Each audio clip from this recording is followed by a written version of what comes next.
Hi, welcome back to the channel. Ball Boys is the name of the channel. Tafadhali kama unapenda content, comment, hit the like button, subscribe, share, and yeah, I want to get straight into the purpose of this video, which is to do a small review of the second round of group stage matches that have been taking place of the World Cup, of course, and yeah, without further ado, wacha nianze na Group A. So we saw Senegal finally getting their first win of the World Cup, beating Qatar 3-1. Routine win, I would say, from my perspective.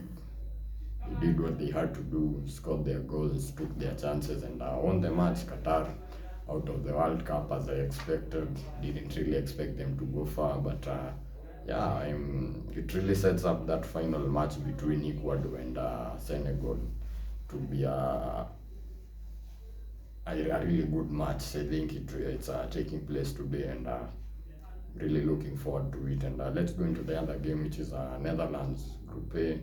Netherlands versus Ecuador. Now the game ended 1-1. As I said in my previous video, I don't think Netherlands are really that good. They are a good team, but not living up to the expectations the expectations that everyone had of them. But I can still see them progressing because that group is very tight. Of course, both have 4 points, Ecuador and Netherlands with and then Senegal with 3. Tutaona venye kutaenda, tutaona ni nani ndo wata progress, and I'm really rooting for Senegal to progress in this group. But yeah, I think Ecuador will and Netherlands might. Putting Senegal to miss out because their game against Ecuador is a must win, and yeah, but let's see what happens. Mpira inaga adabu, kwa hivyo huwezi jua nini itafanyika. So Group B, Wales lost to Iran. Wales they are really not good. Even how they qualified for the World Cup, it was kind of sketchy, but they lost. Iran, very good team. Never mind them losing 6-2 to England. I actually thought they are good. Of course, you lost to the best team on the day, but they did their best. They won this game. Wayne Hennessy was sent off. He came out with let me call it a malicious tackle, because if anything were to go wrong, it would have been catastrophical for the alikuwa ametokea vibaya, yani na starts up, yani alikuwa ametokea design angepata player ingekuwa ni shida, but akumpata. He was sent off. Iran with a penalty, and then with a very nice goal from open play, and yeah, they won the game. Wales, I think, I'm not wrong, they're out of the competition, and yeah, the other game in Group B was USA against England. Now I think USA played really well, and if any team deserved to win that game, it would have been the US, but wasted chances. Weston McKennie had a really bad miss that I thought that he should have scored. And I think the energy in midfield, the English midfield is quite youthful with Declan Rice and Jude Bellingham and Mason Mount, but I think the energy that the US midfield came with was almost too much, and Timoya was causing problems on the right hand side. They were causing all sort of problems for England, and but they never, both sides. England also created, but not as much as the US did. But US, none of the teams really took their chances, and it ended in a 0-0. I don't know what it is. I think maybe it's a mental block with England. Whenever it comes to playing the US, they draw, because if I can remember well, the 2010 World Cup, Clint Dempsey scored a very, I think it was Robert Green in goal for England, but he fumbled. It was a really easy catch, but he fumbled it. They drew that game, I think 1-1, if I'm not wrong, 2010 World Cup. So, but let's see what will happen in the final game of those groups. Of that group, I mean, and we have Group C. Poland beat Saudi Arabia 2-0. Now, Saudi Arabia played really well. They might have lost. The scoreline doesn't tell the whole story, but Saudi Arabia actually played really well, and I was quite impressed. All that was wrong on the day was the finishing. They were really not clinical, never took their chances, and Poland did. I think it was Piotr Zielinski. If I'm not Zielinski or not really sure, I think Zielinski scored the first goal, and very well taken goal. Lewandowski in the second half pounced on a mistake by the Saudi Arabian centre back. Gift was never going to miss from there. Lewandowski did his thing, scored the goal, and Poland win, which puts them in a really strong position going into the final game. I think Saudi Arabia have 3 points, Argentina have 3 points, Poland have 3 points. Now the team that isn't quite fortunate in that group is Mexico. Mexico lost 2-0 to Argentina. Messi, a wonderful strike from outside the box, grass cutter low into the bottom corner. I really don't think Guillermo Ochoa could have done better, but the shot was so precise and so accurate that it was really hard for any goalkeeper to do anything about it. Yeah, Messi stood up to be counted in the big moment. People have criticized him of not turning up for Argentina when it really gets to the thick of it, as Alex Ferguson would call it, when it gets to the squeaky bum time. He has always been criticized for not performing, but he delivered on this occasion, and yeah, I think it was Martinez scored the second goal for Argentina, and they won the game. After that it was quite a cagey affair before Messi scored, but after he scored, gave Argentina more confidence, and they created more and got the second goal and killed the game. Mexico, I think they're out because they drew with Poland on the first game, so don't really think they have a chance. And yeah, that's what happened. Argentina they really struggled because there was a lot of pressure on them because it was a must-win game for them, and yeah, they did it. They came through and they won. And yeah, let's go into Group D. We have France. They beat Denmark 2-1. Very good game of football. Kylian Mbappe with the brace. Andreas Christiansen scored for Denmark. Very good header, but Kylian Mbappe stole the show, and the headlights is at the moment, in my humble opinion, is the best player in the world. I don't think there's anyone who has all the qualities that he has and produces as much as he does.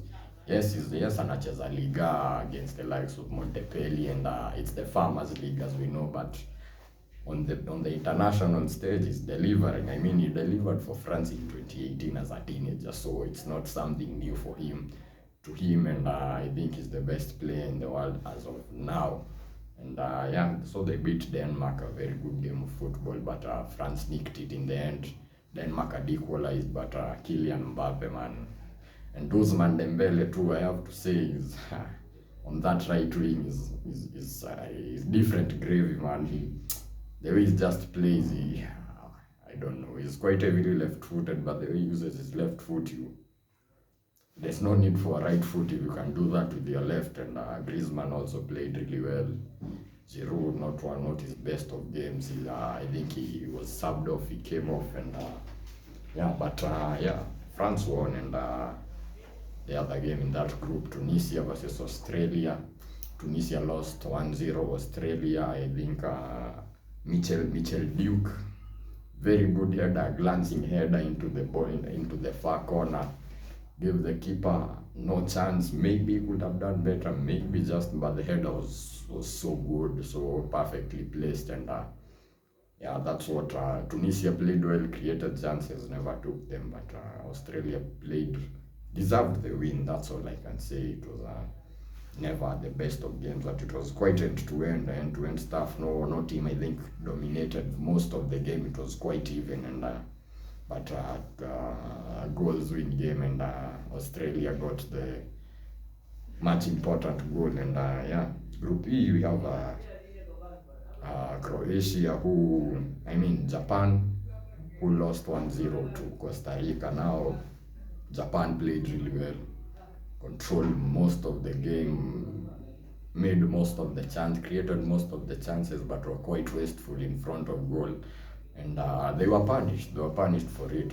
Full for Costa Rica with, call it a chip or a place or whatever it is, but it beat the Japanese goalkeeper. I thought it could have done better personally, but yeah, it was a good goal in the end, which won Costa Rica the game. They were, I think, Japan in that game were overwhelming favorites, but then football, mpira inanga adabu. Costa Rica punished them for not taking their chances during the game, and yeah, they won.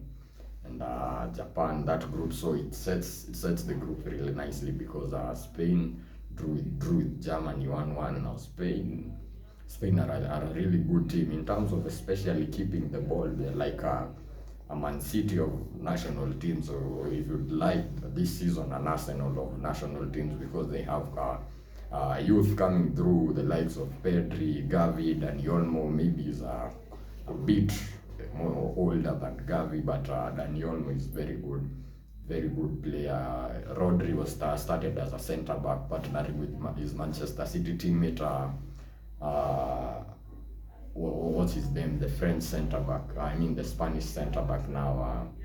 Yeah, Laporte, and I think they controlled the game really well, especially playing out from the back. They were taking risks, because Germany, they were playing out from the back, and they didn't really care if Germany pressed or not. But I think it's an instruction from Luis Enrique, and if you saw the guy not being called up, that might just be the reason, because Luis Enrique really insists on his goalkeeper being able to play with his feet, and yeah, I think Unai Simon offers that better than De Gea. Maybe the other goalkeeper that may be better, that may be David Raya, but I think Unai Simon is the clear favorite for that number one spot.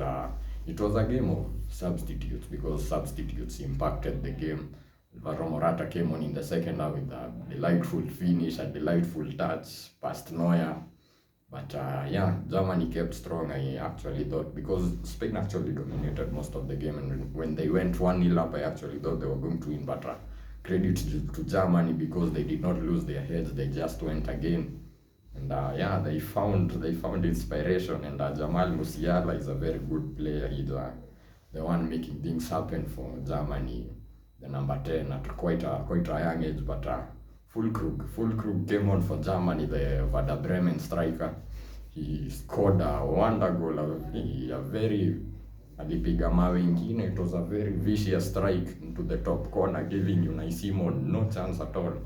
It's quite an impressive story for Fulkrug, because just last season he was scoring for Werder Bremen in the second tier of German football, and I think he's 27, and it was his third cup for Germany.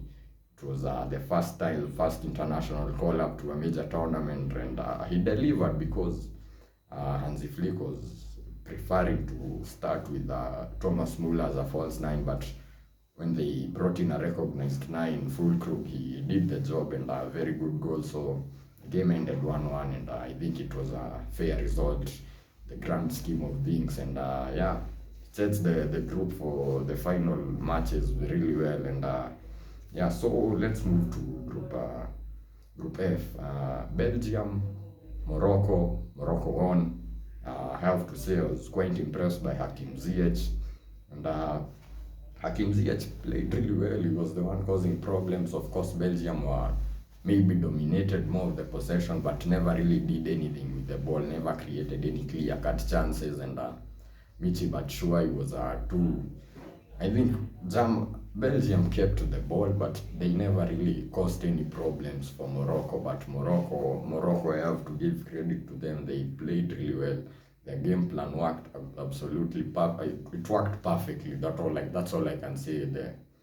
They absorbed pressure when they needed to, but then when they got their chances, they had a disallowed goal, Hakim Ziyech with an offside.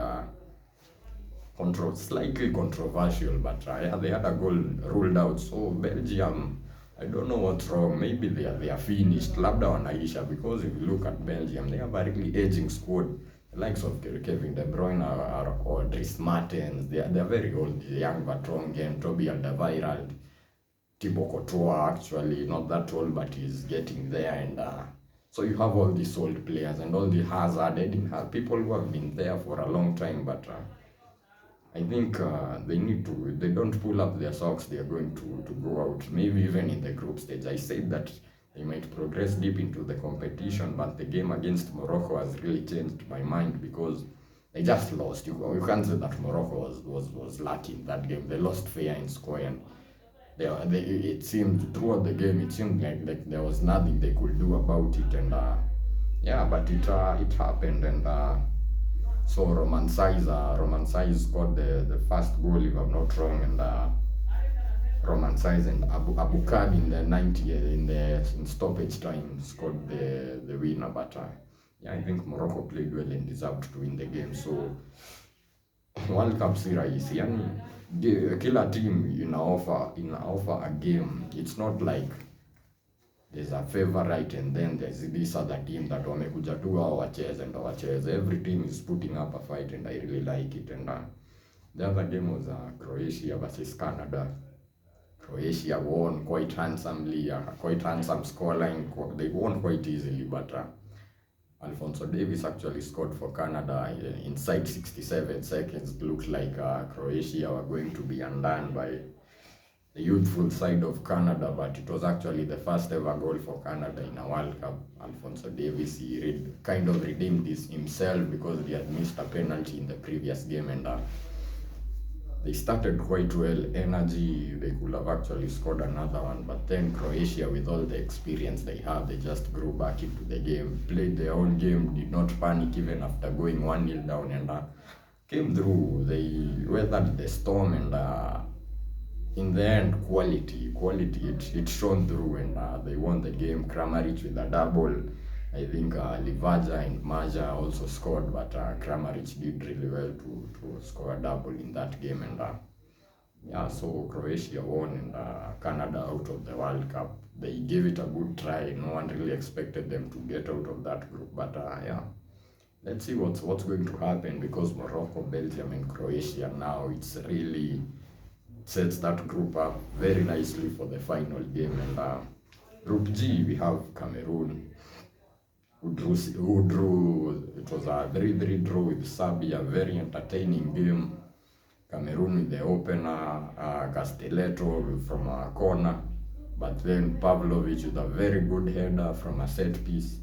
It was actually a story that came out before the game, and Onana was left out of the squad because he did not agree with the coach. The coach wanted him to change his playing style and start going long a bit more, but Andre Onana had no intention of changing his style of play. And if you look at the first goal that Cameroon conceded, it was actually Croatia on the ball from a long ball from the Cameroonian goalkeeper. And so it's just something that happens. They were spared. The coach was actually spared the blushes because they actually drew the game. If they had lost, I'm sure that story would have come out, and we will have had many more people speak about it. But yeah, Serbia, it was Pavlovic equalized, and then Sergej Milinkovic Savic with the second goal in the added time of the first half. And yeah, so Serbia go into the break 2-1 up. They come back, add another one, Mitrovic, a very nicely worked goal, and nothing Cameroon could do. They actually cut open. Mitrovic scores. It's 3-1. It looks like it's all over and it's all done and dusted, but then Vincent Abubakar comes on, the number 10, changes the game, scores a goal, sets up to promoting, and it's 3-3. From there, I think both teams were more cautious because they both felt like they had something to lose. You know, when Cameroon are 3-1 down, they have nothing to lose. They're already losing, so they go for it. But after they achieved parity, it was a much more conservative play from them. And so yeah, it ended 3-3. Let's see what's going to happen in that group. And Brazil in that group also beat Switzerland 1-0. Casemiro wonder strike, and Vinicius had a goal ruled out. Switzerland, I expected them. They played well, defended well, but I expected them to offer a bit more of an attacking threat with the likes of Xhaka and Bolo. Bolo was trying in the sense of holding up the ball and trying to link up play with his teammates, but in the end it was just not fast enough. They moved the ball too slowly in the final third. The forwards found themselves isolated most of the time they tried attacking, and so they almost always had to turn back and pass the ball back because Brazil were defending in numbers. Brazil, as much as they are a good attacking force, defensively they are very, very good, and it's being underrated because this team has not faced a single shot on goal in the 2 games that they have played, and they have played Serbia and Switzerland, two you would say very good teams, maybe not very good, but Switzerland are a very good team. And in those two matches, and the entirety of 2 matches, they have not faced a single shot on target. So their defense is quite underrated. It's not being spoken about enough because of all the attacking flair that they offer, but they defend really well. I'm really impressed. Yeah, and I'm going to say it now. They are my favorites to win the World Cup. And yeah, let's see. Group H. South Korea versus Ghana. Now, this was another very entertaining game. I mean, African teams this time round are really pulling up their socks and have improved massively, because Ghana won by 3-2. A very entertaining game. Jordan Ayew played really well. Mohamed Kudus, I'm really impressed. The guy from Ajax, and he's been on great form for Ajax, and I think it's carrying into the World Cup for his national side, Ghana, and I think that Ghana deserved the win. South Korea started the match pretty quickly, dominated the proceedings, but never really troubled the goalkeeper. Ghana defended very well for the first, I think, half an hour. Ghana then got the goal from a set piece, a very good delivery from Jordan Ayew, causing chaos in the box, and finally Mohamed Salisu tapping the ball into an empty net. But yeah, and then Jordan Ayew with another maybe cross of the tournament, finding Kudus, who just flicked it, a very delicate and very clever header, beating the South Korean goalkeeper, who had actually had no chance with that goal. And yeah, it was 2-0 into going into the break, and when they came back, South Korea, I think they never panicked too. They continued to play their game, really persistent, good tiki-taka football, and they had a really good really good quality from the flanks, especially the crosses into the box. Really quality. They always created a problem for the Ghanaian defense, and I'm actually, his name is Kim Jun. I think his name is Cho Gu-soon. He came on for South Korea as a substitute, got the 2 goals, 2 very good headers. He had one actually that was saved, a very good save by Ziggy, but 2 headers equalized, and at that point you're thinking maybe South Korea could go on and win it. But Ghana, again, I was really impressed. They showed maturity. Thomas Partey was really controlling things in the midfield after South Korea had equalized. The moment of brilliance, he turns out of pressure.